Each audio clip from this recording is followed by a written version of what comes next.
Right, good evening everyone, and a very warm welcome to this, our latest inaugural lecture, to be delivered by Professor Saeed Farooq, who's going to be talking to us about the significance of the mental health of young people in relation to global health and mental health in particular.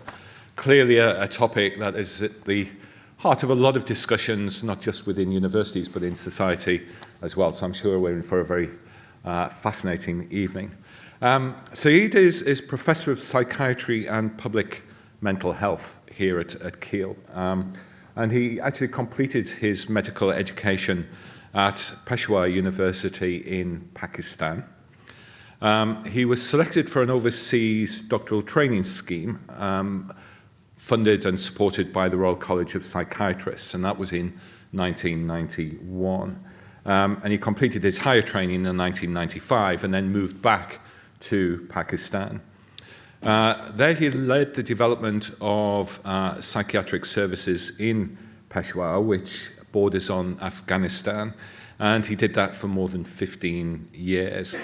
And he established, when he was there, state-of-the-art teaching, training and research with a facility in northern Pakistan, and he worked during the height indeed of the conflict after the US invasion of Afghanistan. He also established the first Cochrane collaboration site in Pakistan, a very important milestone, and he served as a member of the South Asian Cochrane Collaboration Steering Committee for over a decade. Saeed moved back to the UK in 2009, but he's continued his research in trauma and conflict-afflicted populations. He led the development and evaluation of a brief psychological intervention, for example, for use in the humanitarian crisis, and that has been adopted by the World Health Organization for use in similar situations. He's academic secretary to the West Midlands Division of the Royal College of Psychiatrists and represents the region in the academic faculty of that college. He has over 170 papers in international peer-reviewed scientific journals and has been a member of the editorial boards of 5 peer-reviewed journals. And as I often say within these inaugural lectures, clearly this is an opportunity to show off the prowess of some of our key academic personnel here at Keele. And you can see from what I've just said that Saeed certainly does have an international reputation for his research and indeed his service development, in particular in resource-poor settings. He does have, as you can see from that background, quite a unique perspective on global mental health and the experience of working in both the NHS and UK academia, and as well as well over a decade in working in those more disadvantaged communities, particularly in Pakistan. So with all of that and with the promise of a fascinating lecture, could you please welcome Professor Saeed Farooq to give his inaugural lecture on global mental health is youth mental health. Thank you.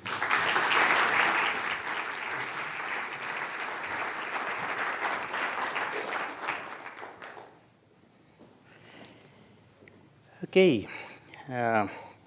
Professor Trevor Macmillan, thank you very much for a kind introduction and this opportunity to talk about my work. As you have mentioned, it has been a long journey. What I'm going to do is today, in this evening, is I'll speak about my journey from Khyber to Keele and in between to different destinations, to different places. And then how I learned about the public health approach the hard way. And brief, then at the end, I'll be talking about early intervention and youth mental health from a global health perspective.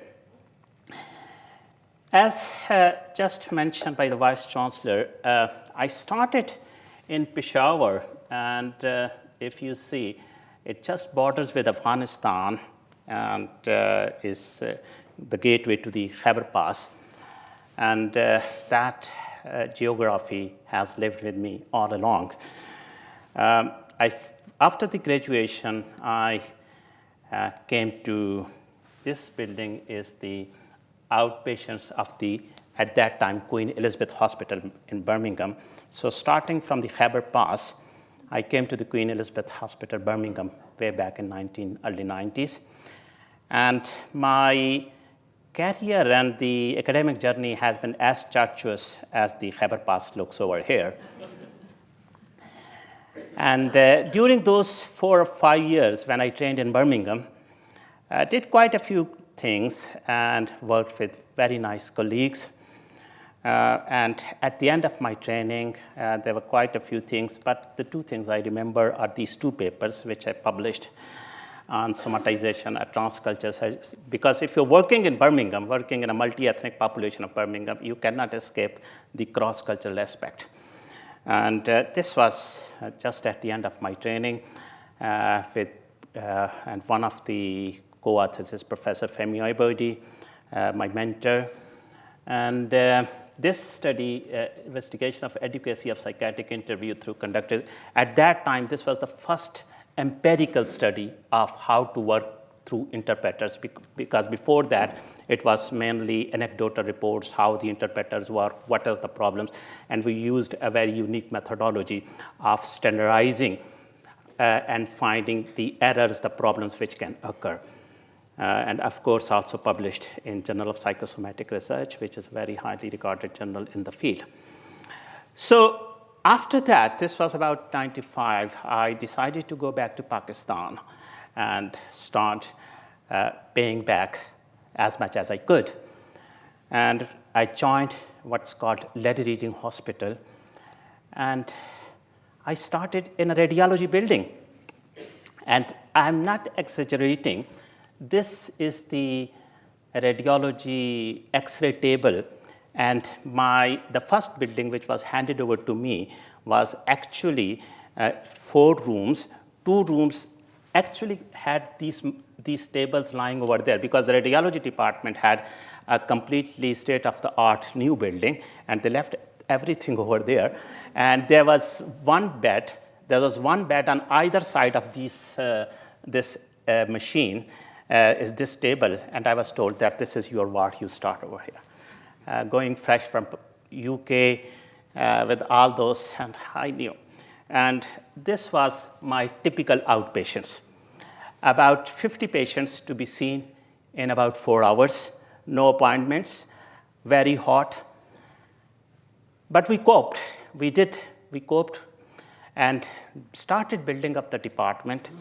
And by 2000, we had developed the psychiatric training program, made the 4 rooms into proper livable, and published few studies. And most importantly, around that time, I also started training people in research. College of Physicians and Surgeons, which is equivalent of the Royal Colleges over here, overlooks the training. They asked me to develop a workshop on research methods, which I developed, and that became the mandatory workshop for all the postgraduate trainees in every discipline. And I conducted quite a few workshops. Around that time, I published quite a bit, but one of the my favorite paper was this. When I was conducting the workshops, the biggest problem I was facing was the trainees were having was about how to develop a research question. It's still a big issue. And I wrote this article. It's not in a very highly cited journal. It's not very highly cited, but I take pride in it because this helped quite a lot of trainees, I would say hundreds of trainees in Pakistan, to develop proper research questions. And the other reason I like this reprint is that the street, this shows my residential address, and street was named after my son. It's not that we were very famous. It was just because we were first to settle, to build our house in that settlement. And there was, the streets were there were no names, and we had him after his name. So this is one of my most favorite article, not mostly cited, but I think it helped. So everything was going fine, doing workshops, building training, etc. This is about 2000s. And then bang, comes United States. And we have a decade of trauma, natural disasters, and also I started learning from public health and started learning public health from the TB. I'll talk about that a bit later. 9/11, actually, this was very tragic event, but I must tell you, I was working there. There were several 9/11s for Pakistan around that time, not one, quite a lot. And not only that, unfortunately, we also had more than fair share of our disasters. We had the first earthquake in 2005, which killed about 75,000 people, and nearly half of them were children. Then we had the worst floods around 2008 and 13, which displaced large swathe of population, and they were happening around the same population, same area where I was working. We did help people in the earthquake. And so this is the trauma. So just keep it in mind. I'll talk about it a bit later. When I was working with this situation, a lot of trauma, lot of disaster, and practically very little resources, I started thinking about what we can do. And I thought perhaps we need to have a public health approach. And that was perhaps around the time when I started thinking, what should I be doing? And who is better to learn the public health approach from, but from the tuberculosis? In the department which I showed you earlier, just across my department, we have the respiratory medicine department, and I was mingling with the colleagues from TB and pulmonology and the chest medicine. And I started interacting, and I started realizing that the TB has quite a few things common with schizophrenia. It might surprise you. One is infectious disorder, other is chronic non-communicable. But I tell you, one of the things which tuberculosis and schizophrenia share is the institutions. Till very late, the other thing is stigma. And the third thing is the treatment non-adherence, a very big issue in tuberculosis. So, and in fact, this institution thing is not old. Even 2002, there was a call in India to restain the people suffering from the TB, to seclude them. So there are quite a few commonalities. But what struck me was the approach they were using for improving the treatment adherence. And anyone who has worked in low and middle income countries would know about this approach. It's called directly observed treatment DOTS approach. It's a WHO recognized. World Bank has done a lot of work on this cost-effective intervention for improving the treatment adherence, where a person actually observes person taking the treatment and swallowing the treatment and recording. That role is sometimes taken by the relatives, sometimes by the health worker. So it's called DOTS. So when I looked at the DOTS, working with my colleagues in Pakistan, I asked this question: who needs direct observation? Those suffering from schizophrenia or the TB? Okay, more about this later. Around that time, this is about 2000s, we had very fond memories, some of which I will share with you. We had the first exploratory meeting for establishing the Cochrane collaboration in the South Asia. And this is the meeting we had in Goa. And we were able to establish the South Asian Cochrane Network. Those of you who are not familiar with the Cochrane collaboration, it's one of the biggest organizations based in Oxford, which promotes systematic reviews and meta-analysis and evidence-based medicine. And we established the first 2 sites of Cochrane collaboration in Pakistan. The one in Peshawar was headed by me. And we started working on Cochrane, on the systematic reviews, meta-analysis. And that is where I started developing my interest in randomized controlled trials and started thinking about how the randomized controlled trial. And around that time, my mantra was, knowledge is enemy of disease. I published quite a bit of work on promoting, and it was very simple. With limited resources, you cannot afford to lose a single penny on ineffective, not evidence-based intervention. So we developed this South Asian Cochrane collaboration, had quite a few interesting, we had the first randomized controlled trial in our department for behavior therapy in dissociative convulsion disorder. This still is the largest randomized controlled trial in this disease. And then we did the first experimental study. Mind you, this is all while all the trauma, bombing, everything is going all around us. And this was that 4 rooms building. We did the first experimental study using animal model. Before this, we actually did a clinical study, and then we used an animal model because during Ramadan fasting, lithium, as you know, is one of the ion which has a very low margin for safety. And when people are fasting in Ramadan, a large Muslim population, they are very prone to the toxicity. So there was practically nothing about what happens. So I'm not going into the details of the results. So we first did but most importantly, coming back to the TB, we did a first randomized controlled trial to test an infectious disease model of DOTS. I mentioned about the DOTS.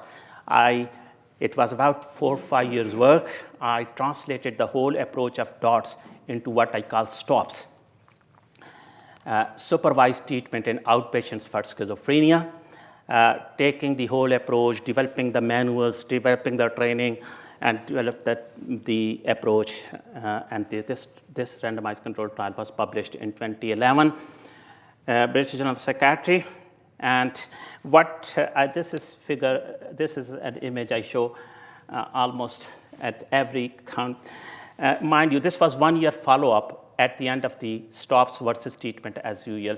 And what has always interested me is that these are the the raters are blinded to the oligoquotient group.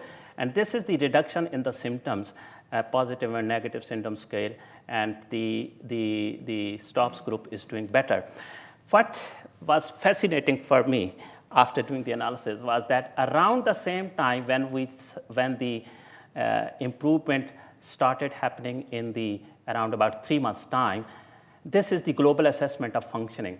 So the functioning started improving around the same time. And that has led us, I'll talk about a bit later, in our next trial, we had the global assessment of functioning as one of the primary outcomes.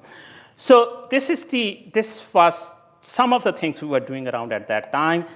And around the same time, about 2006, we were handed over this building. We started with 4 rooms building, and we had 4-story building of the first purpose-built psychiatry department in the region. These are the few steps. And you remember the outpatients. This is the counseling and psychotherapy rooms in the building. So this was around 2007, 8, 9. So that was a bit of journey. And around 2005, due to some purely personal reasons, I had to come to UK and did a locum in Birmingham. And when I was doing locum in Birmingham, I came to know about early intervention in psychosis, started by Max Birchwood and his colleagues, and quite a few people are aware of that. And there I raised this question: who needs early intervention in psychosis, Birmingham or Peshawar? And that started a new journey. And that was what I would say the public health journey. And I started thinking about it, and that is where the youth mental health comes, because the early psychosis, the first episode psychosis, is a predominantly youth population. The incidence of psychosis is maximum between 15 and 20 years of age. About 80-90% of the incidence is around that time. And this has been realized recently, and the youth mental health has become a big issue. And this really, the recent Lancet Commission highlighted that the investing in adolescent will yield triple dividends. So if we're talking about the youth mental health, where is the youth mental health? The youth mental health is in developing countries, in low and middle income countries. Among the 1.8 billion young people worldwide, 90% people live in low and middle income countries. And half of all mental illnesses begin by age of 14 and about 3/4 by mid-20s. And this is what I mean, the global mental health is youth mental health. So if you have to have a meaningful interventions in mental health, and I will talk about it, where we should be intervening. So that is where I'm thinking that this is where we should be going. So I started thinking about around that time, who should have the early intervention in psychosis? And I will give you the case of Pakistan as a typical example, as a case study, what I mean when I talk about the early intervention in psychosis. Pakistan has a population of about 200 million. As I said, about median age is about 23.8 years. All the high prevalence risk factors for psychosis, which you can consider: infection, their diseases, high rates of cannabis use. Karachi is the city of having in the world second highest used after New York. High birth rate, the period after the childbirth, 90 days period after the childbirth is the highest risk period for purple psychosis. So with this birth rate and with multiple births, women are at increased risk of purple psychosis, postnatal psychosis. Then, of course, war and psychological trauma, traumatic brain injury. Very interesting, high prevalence of consanguineous marriages, more than about 60%. It's, I think, one of the highest. In fact, perhaps it's the highest. And that results, most of the psychotic disorders like schizophrenia and bipolar affective disorders, they have the high genetic loading. So, and about 45% of children under 5 are stunted in nutrition. I'll talk about the nutrition. So any conceivable risk factor lies over there and is in abundance. So that is where I think the first, where the early intervention in psychosis can pay the rich dividend. But what about, what is the evidence? Where is the evidence? So I started thinking about it, and I will talking about now. This is the period, those who are in psychosis and severe mental illness, there's a concept called duration of untreated psychosis. And the concept is that the first 2 years are critical period in the onset of psychosis. And this period, this prodrome, before someone is actually diagnosed with schizophrenia, and they have a very long prodrome period when they have low-grade symptoms, the shorter it is, the better outcome is simply. And there was quite a lot of evidence about that. So there has quite a lot of evidence had accumulated about the duration of untreated psychosis, but it was all about the developed countries. There were quite a good meta-analysis around that time by Max Marshall and his colleagues in Lancaster, So I was thinking, what is happening in the low and middle income countries? The added problem was that there was a notion, and there is still a notion, that schizophrenia has a better prognosis in low and middle and developing countries. I doubt that very much, but that has hindered quite a bit of work. So I started questioning, is long duration of untreated psychosis in low and middle countries associated with the similarly poor outcome?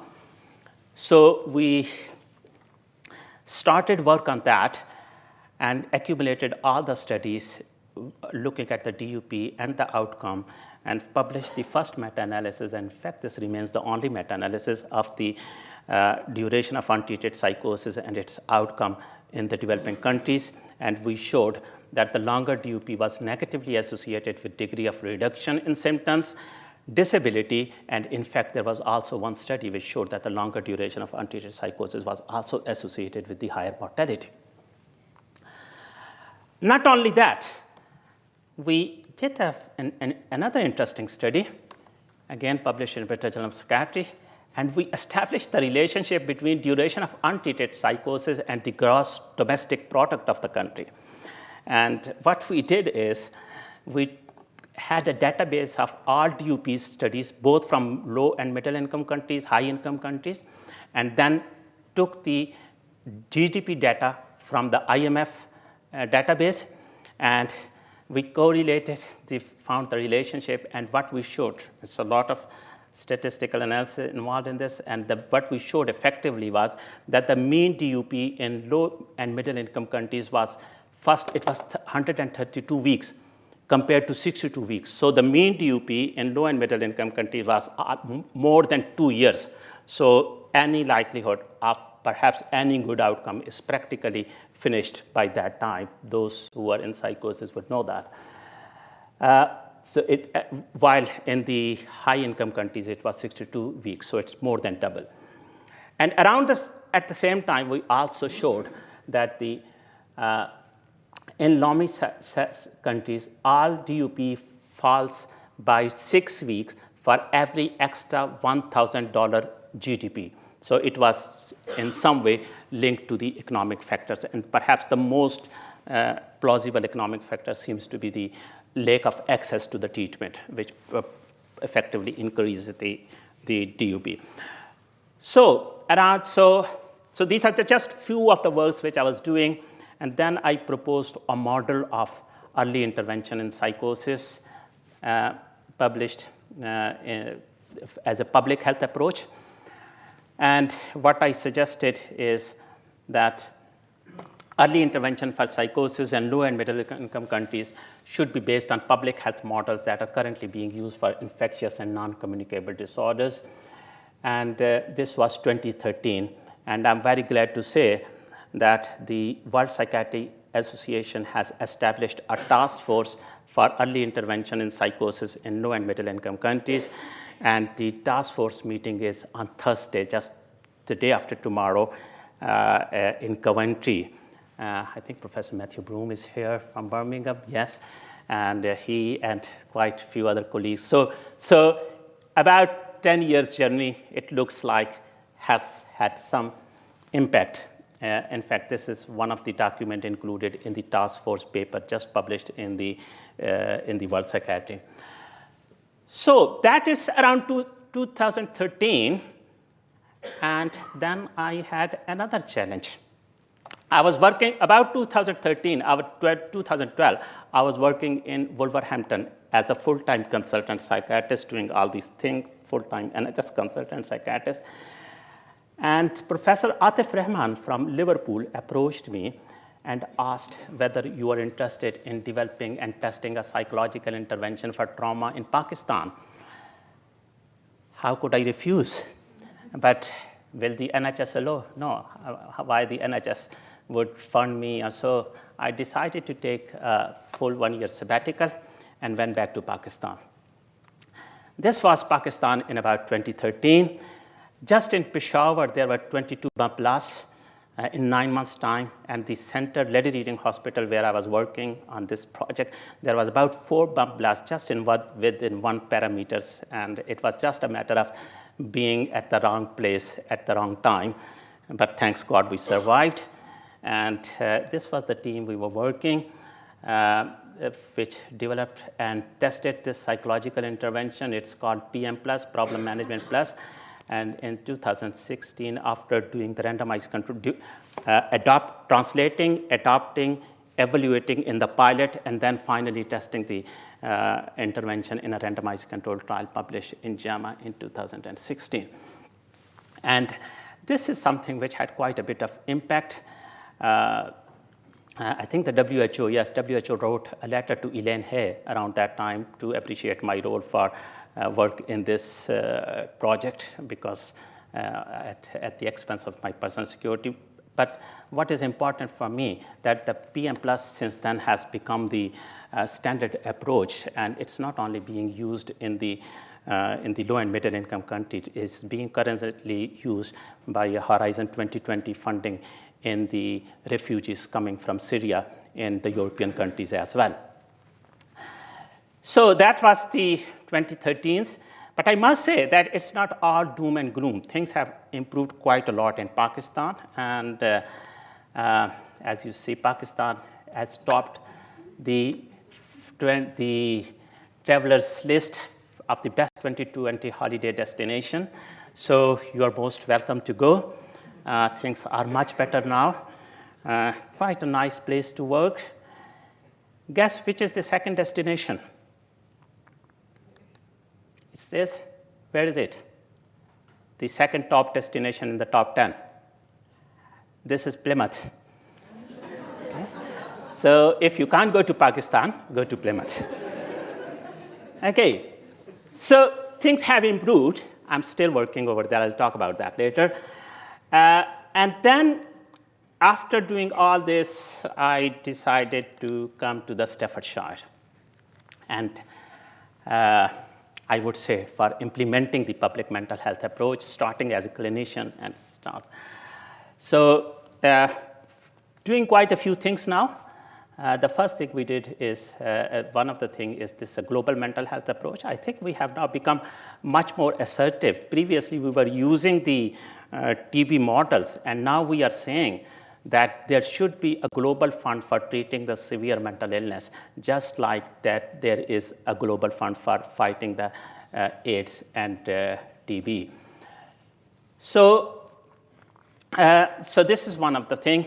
But this question has always haunted me, that if tomorrow we have a global fund or whatever funding we have we have the packages of care to implement in low and middle income countries? What we can offer to the policymakers? So I've been working on them, and one of the things which is we are working is that now we are scaling up the STOPS. Remember the STOPS? We are now scaling up as a STOPS Plus. This is a MRC funded study, and we are taking, that was basically tertiary care based hospital intervention. The MRC have given us the funding. I can see my colleagues, Christian, Lisa, Martin, who are the co-applicants. And this is the trial which I hope is going to change the practice. It's basically moving schizophrenia care from the confines of tertiary care hospital to the primary care. It's a cluster randomized control trial where we are intervention. We are changing we are implementing the STOPS in the primary care. So it's not only the schizophrenia care, global health. We have been doing quite a few things here in UK as well. Of course, everything is being done from the UK. But recently, we also had another success for early detection and prevention of treatment of resistant schizophrenia. Daniel, thank you for leading it with me. And it's one of the, I would say, one of quite an innovative thing, because treatment-resistant schizophrenia is one of the biggest problems. About 1/3 of the people with schizophrenia, and mind you, again, this is the early adolescent, would become treatment-resistant schizophrenia. And there are clear clinical indicators of the people who could become treatment-resistant schizophrenia. So we have now this funding from the NIHR to develop a scale, clinical scale, for use in the clinical practice to identify the people who could potentially develop treatment-resistant schizophrenia. So this good, and so have been going. Where to next? Quite a few things, but I have discovered a very interesting thing recently, which I would like to share with you. I'm doing a workshop with Professor Zulfikar Bhutta. By this workshop I'm doing on Boxing Day, just Boxing Day in Pakistan. And I don't know whether you are familiar with his name, Professor Zulfikar Bhutta. He's professor of pediatrics in Toronto, and he is phenomenal. Only, I think, about 100+ papers only in Lancet. Yes, and he has been at the forefront of nutrition and public health, and how it's going to change and how it can be implemented. So I think what I've learned, I have had interaction with him, and what I've learned is quite a few things, and which I think, especially with the key concern about the food security, this is something which we should be thinking seriously.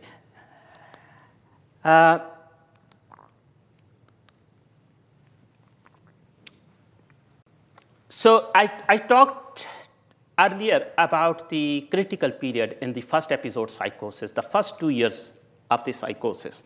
I think for any intervention in the youth mental health, we need to go beyond the critical period. We need to see at the early developmental years. And there's a lot of talk about the focusing on the early developmental years for early intervention in psychosis or early intervention in mental health as a whole. But there is very little about the role of malnutrition and the effect on the early developmental years.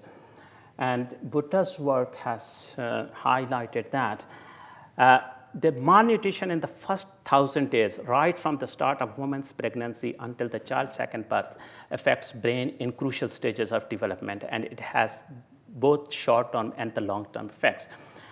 Just to give you an idea of what is the brain development like, these are the first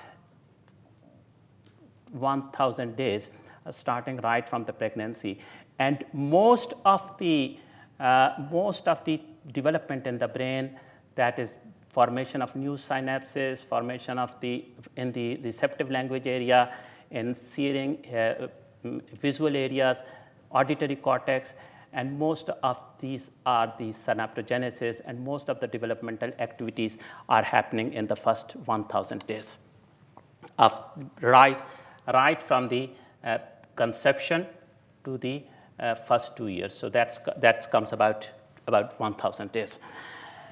And that has been highlighted by his work, and I think it has quite a bit of significance for us in mental health.